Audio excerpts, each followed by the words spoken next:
Welcome back to my channel, students. Today I am going to discuss with you the topic commerce. अपनी पिछली videos में हमने जाना था स्टूडेंट्स कि बिजनेस करने के दो तरीके होते हैं, industry and second is commerce. हमने इंडस्ट्री को पिछली वीडियो में डिटेल में जाना था एंड इस वीडियो में हम कॉमर्स के बारे में जानेंगे। What is commerce and in how many parts it is divided. So commerce means which facilitate the trade, which facilitate the trade. It is divided into two parts, trade and auxiliaries to trade. Students, trade means buying and selling of goods. It doesn't involve any production process. It only involves exchange of goods and services between the buyer and the seller. Second is auxiliaries to trade. Auxiliaries to trade means that activities which help the trade. It provides the support services to the trade. So let's come to the trade section. Students, trade is divided into two parts, internal trade and external trade. Students, internal trade means when buying and selling of goods take place within the country. When buying and selling of goods takes place within the country. Second, external trade. External trade, students, means when buying and selling of goods take place across the national boundaries, of different countries. So internal trade means buying and selling within the country, and external trade buying and selling across the national boundaries. Internal trades again is divided into two parts. First is wholesale trade and second is retail trade.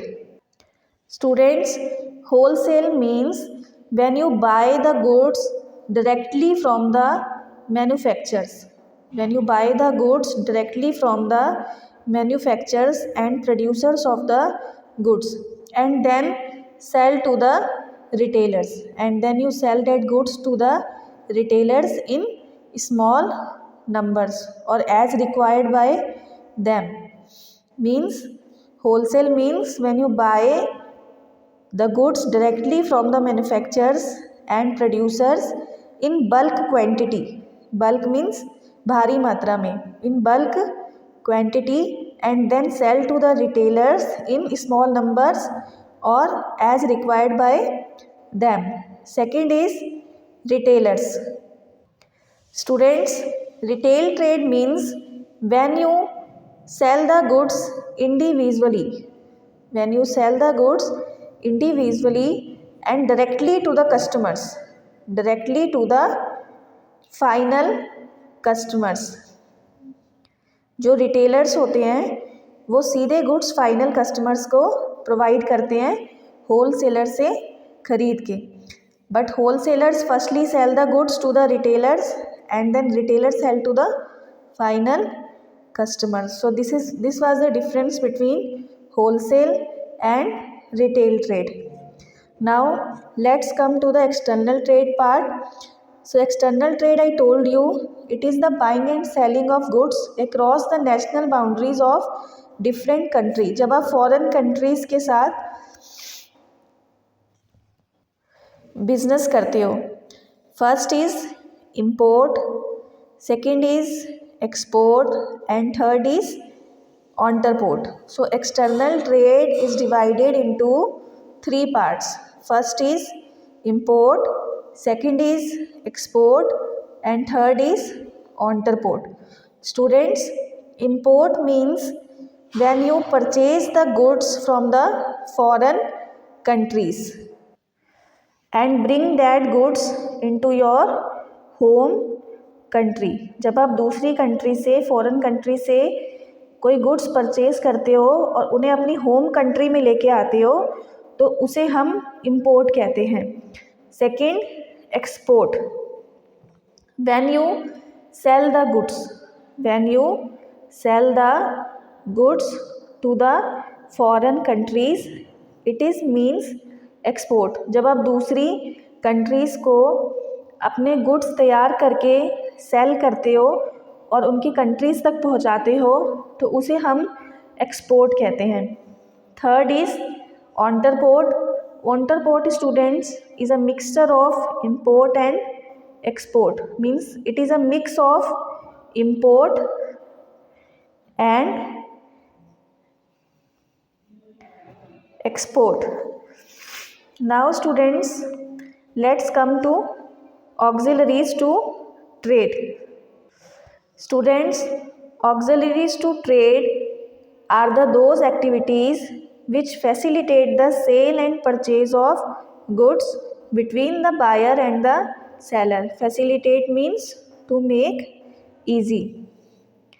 Trade करने में, bye और cell करने में जिन भी activities की ज़रूरत पड़ती है उसे हम ऑक्सिलरीज टू ट्रेड कहेंगे। जिन भी फंक्शंस की जिन भी हेल्प की ज़रूरत पड़ती है उसे हम ऑक्सिलरीज टू ट्रेड कहेंगे। So these are the activities which come under auxiliaries to trade. हम वन बाय वन इनके बारे में जानेंगे। First is transportation. Transportation activities. Students, यहाँ पे आपने पढ़ा डेट होलसेलर्स पहले अपने जो गुड्स होते हैं वो मैन्युफैक्चरर से ख़रीदते हैं, फिर वो रिटेलर्स तक आते हैं एंड फिर वो फाइनल कस्टमर्स तक आते हैं।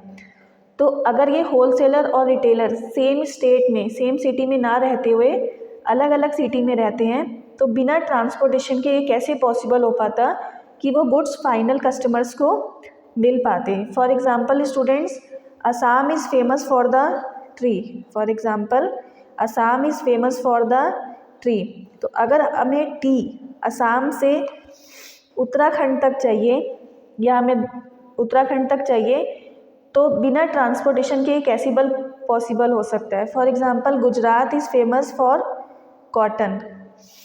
In the same way every state is famous for its crops. और अगर हमें उस एक स्टेट से दूसरे स्टेट तक या एक सिटी से दूसरी सिटी तक गुड्स को लाना है तो हमें ट्रांसपोर्टेशन की ज़रूरत पड़ेगी, हमें व्हीकल्स की ज़रूरत पड़ेगी। So it removes the place hindrance. Transportation removes the place hindrance. Hindrance means रुकावट। ट्रांसपोर्टेशन की वजह से आज ये पॉसिबल हो पाया है कि हम दूसरे स्टेट में पैदा हो रही फसल को भी इस्तेमाल कर सकते हैं। सो कितने टाइप्स के ट्रांसपोर्ट हैं, मीन्स किस टाइप से हम अपने जो गुड्स हैं वो अपने आप तक पहुंचा सकते हैं। There is road transport vehicles के ज़रिए, रेल ट्रांसपोर्ट ट्रेन्स के ज़रिए and the coastal shipping. With the help of the ships goods can be transported to you. Road transport, road means with the help of trucks, rail transport with the help of trains, and coastal shipping means with the help of ships. Students, second is warehousing. Warehousing means when you store your goods. Students, जब आपका factory में production हो जाता है, you produce the goods in the bulk quantity. So it is not possible कि आपने जितने भी गुड्स प्रोड्यूस किए हैं वो उसी समय उनकी डिमांड हो जाए और वो सेल हो जाए, तो ऐसा पॉसिबल नहीं है। इसीलिए हमें पूरी प्रॉपर स्टोरेज फैसिलिटीज़ चाहिए अपने गुड्स को स्टॉक करने के लिए, ताकि जब दोबारा उनकी डिमांड आए तो आप वो गुड्स दोबारा से सेल कर सको। सो warehousing provide us proper storage facilities according to the nature of our goods. हमारे गुड्स जिस भी नेचर के हैं, जैसे भी स्टोरेज फैसिलिटीज़ मांगते हैं तो warehousing provides us. And the second is availability of goods. Warehouses की मदद से ये पॉसिबल हो पाया है कि जिस भी मौसम में आपको वो गुड्स चाहिए, आपको वो गुड्स अवेलेबल होंगे। फॉर एग्ज़ाम्पल कई तरह के फ्रूट्स होते हैं या कई तरह की क्रॉप्स होती हैं स्टूडेंट्स, जो हर मौसम में उगाई नहीं जा सकती, but with the help of warehouses and storage facilities वो आपको पूरे 12 महीने अवेलेबल करवाए जाते हैं। Students, third is insurance. Insurance means students to provide coverage to your goods and to protect your goods against the risk.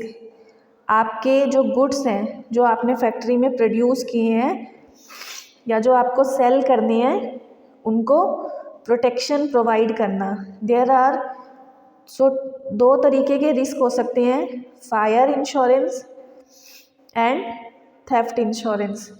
Students, suppose आप एक country को अपने जो गुड्स हैं वो सेल कर रहे हो। सपोज़ आपको दुबई तक गुड्स ट्रांसपोर्ट करने हैं, अपने गुड्स इंडिया से दुबई तक ट्रांसपोर्ट करने हैं। अगर आपका जो शिप है, आपने शिप में गुड्स ट्रांसपोर्ट किए हैं, अगर वो शिप डूब जाता है या फिर कोई आग लग जाती है या फिर चोरी हो जाती है, तो आप किसको जिम्मेदार बोलेंगे? ना तो वो दुबई के जो आपके बायर्स हैं ना वो मानेंगे, और ना आप इस कंडीशन में होगे कि आप ये रिस्क को सफ़र कर सकें। सो इस केस में इंश्योरेंस हमारी हेल्प करता है। सो अगर आपने अपने गुड्स इंश्योर करा लिए थे सेल करने से पहले, तो इंश्योरेंस कंपनी आपको जो वो रिस्क है वो कवर कर लेगी, आपका रिस्क बियर कर लेगी, मीन्स अपने आप पे ले लेगी। इंश्योरेंस के लिए आपको एक प्रीमियम पे करना होता है, जैसे भी वो सेट करते हैं इंश्योरेंस कंपनी वाले। सपोज़ 1 मंथ में आपको पे करना है या 6 मंथ में पे करना है। इसके रिटर्न में जो इंश्योरेंस कंपनी है वो आपके गुड्स को इंश्योर करती है। तो इंश्योरेंस कंपनी आपको फायर से बचाती है, आपके गुड्स को थेफ्ट से या फिर कोई uncertain conditions. So you can take the fire insurance, theft insurance और एनी इंश्योरेंस जो आपके गुड्स के लिए हो, अपने गुड्स को बचाने के लिए। Fourth is banking and finance. Students, आपको कोई बिज़नेस करने का आइडिया आया सपोज़, तो आप अपना सबसे पहले बैलेंस चेक करोगे कि आपको कितना अमाउंट चाहिए बिज़नेस ओपन करने के लिए। सो से आपको 4 लाख का अमाउंट चाहिए and you have only 2 lakh rupees. So सबसे पहले आपके जो दिमाग में आएगा वो आएगा कि आप अपने रिलेटिव्स या फ्रेंड्स से मदद लो। सपोज़ रिलेटिव्स और फ्रेंड्स ने आपकी 1 लाख की मदद कर दी and now you require 1 lakh more. So who will help you? Banks. Bank will provide you help, bank will provide you loans and advances. So banks आपकी इनिशियल कैपिटल में मदद करेगा, आपके बिजनेस को शुरू होने में बैंक मदद करेगा।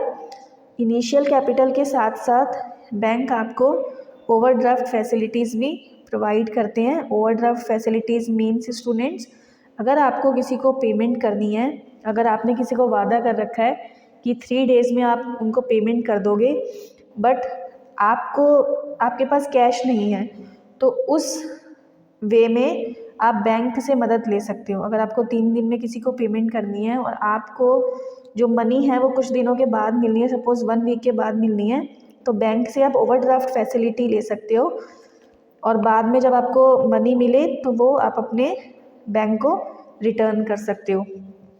सेकेंड इज़ बैंक हमारी कैश और क्रेडिट ट्रांजेक्शन्स में भी मदद करती है। फॉर एग्ज़ाम्पल, अगर हमारा बिज़नेस बहुत बड़ा है, बहुत बड़े बड़े ट्रांजेक्शन्स हैं, suppose in the 10 lakhs and 20 lakhs, so it is not possible कि हम वो फिज़िकली वो ट्रांजेक्शन्स कैश में कर पाएँ।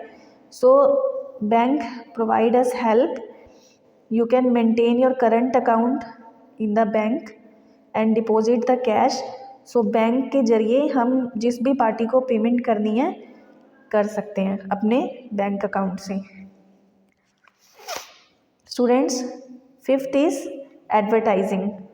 स्टूडेंट्स, आपने कोई बिज़नेस करने का सोचा, आपने कोई प्रोडक्ट बनाया, तो क्या आप घर बैठे बैठे ही वो प्रोडक्ट्स को सेल कर सकते हैं या कस्टमर को समझा सकते हैं कि इसकी क्या बेनिफिट्स हैं, कैसे इसे यूज़ करना है? The answer is no. अगर आपको कोई भी नया बिज़नेस शुरू करना है या आपने कुछ भी नया गुड प्रोड्यूस किया है, तो सबसे पहले आपको उसको एडवर्टाइज़ करना पड़ेगा। Advertise promotes the sales of goods. आपको कस्टमर्स को अट्रैक्ट करना पड़ेगा, आपको उनके गुड्स के यूजेस और बेनिफिट्स बताने पड़ेंगे, पूरी इन्फॉर्मेशन प्रोवाइड करनी पड़ेगी अपने गुड्स की। सो एडवर्टाइजिंग हमारी मदद करती है डिमांड बढ़ाने में एंड कस्टमर्स को अट्रैक्ट करने में, ताकि हमारा बिजनेस अच्छा चल सके। सो एडवर्टाइजिंग आप किस तरीके से कर सकते हो? टीवीज़ पे दे सकते हो, आप न्यूज़पेपर में एडवर्टाइजमेंट दे सकते हो, आप होर्डिंग्स लगा सकते हो and on the radio also. So students, इस वीडियो में हमने जाना कि हम बिज़नेस कॉमर्स के ज़रिए कर सकते हैं and there are two methods, trade and auxiliaries to trade. Trade means buying and selling of goods, auxiliaries to trade means the activities which help in the trading, which help in the sale and purchase of goods। ऐसी activities जो sale और purchase में मदद करती हैं। Second हमने पढ़ा कि there are two types of trade, internal trade and external trade. Internal trade is again divided into two parts, wholesale trade and retail trade.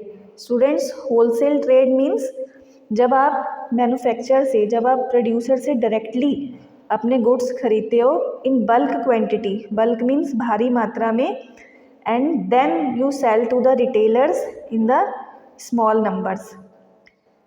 Second, retailers. Retailers means जो directly हमारे तक गुड्स पहुंचाते हैं। For example grocery stores, confectionery stores, these are the retailers. Then students, external trade is divided into three parts: import, export and interport।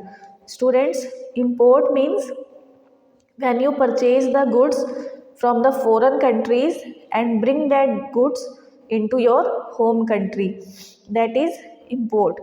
and what is export? जब आप अपने goods foreign countries को sell करते हो और उन तक पहुँचाते हो। Interport, interport is a mix of import and export।